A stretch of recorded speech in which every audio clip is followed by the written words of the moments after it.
Hello' and welcome back to my mini vlogs. ত' আজি মই এইফালে লৈছোঁ কেইটামান বাচমতি চাউল ধুই মেলি ৰেডি কৰি লৈছোঁ আৰু এইফালে লোকেল চিকেন। ত' দেখি গম পাইছে যে আজি এটা স্পেচিয়েল ৰেচিপি হ'ব। তাৰপিছতে মই এইফালে লৈছোঁ নহৰু আৰু আদা, এইফালে আলু পিঁয়াজ। তাৰপিছতে মই পিঁয়াজখিনি ধুনীয়াকৈ কাটি ল'লোঁ এইভাগে, এয়া বিলাহী মাংসত দিবলৈ, আৰু এইফালে আদা নহৰু পেষ্ট, আৰু এইকেইটা পোলাত দিবলৈ কেইটামান মটৰ, বেছি নাই দিয়া আৰু নাই মানে বেছি।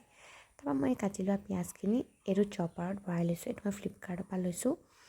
এই চপাৰটোত ভালকৈ পিঁয়াজখিনি ভৰাই লাহে লাহেকৈ ইয়াতো এনেকৈ চলাই দিছোঁ। মানে পিঁয়াজখিনি বহুত মিহি হৈ যাব, আৰু মিহি হৈ গ'লে পিঁয়াজৰ টেষ্টটো ভাল আহিব। তাৰপিছত অলপ দেৰি কৰাৰ পাছত এইটো চক এনেকৈ মিহি হৈ গ'ল।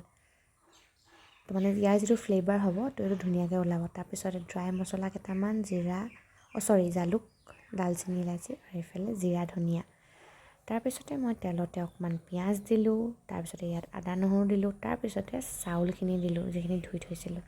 চাউলখিনি মই অকণমান আগতে ধুই থৈছিলোঁ।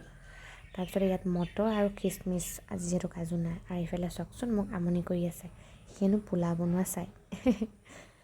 তাৰপিছত এইটো ৰাইচ কুকাৰ, মানে কুকাৰত নিদিওঁ, ৰাইচ কুকাৰত দিলে মানে ঝৰঝৰীয়া হয়। এইটো মই ৰাইচ কুকাৰ পাতি দিলোঁ। এইটো হোৱাই মানে মই মাংসখিনি ৰেডি কৰিলোঁ। এইফালে পিঁয়াজ, আদা নহৰু, বিলাহী আৰু খুন্দি থোৱা মছলাখিনি, জিৰা ধনিয়া জালুক দি মাংসখিনি দি অলপ দি ভাজি কুকাৰত দি দিলোঁ। তাৰপিছতে এইফালে কাটি লোৱা ধনিয়া, তাৰপিছতে মাংস ৰেডিয়ে হ'ল, চিটি দিলে দুটা। তাৰপিছতে এয়া আমাৰ আজি থালি। তাৰপিছতে আমাৰ পোৱালীয়ে পজ দিয়াত উস্তাদ, লেগ পিচ খাই হেনো। সি ডাঙৰ হোৱাৰ পৰা লেগ পিচ মই খাবলৈ নোপোৱাই হ'লোঁ।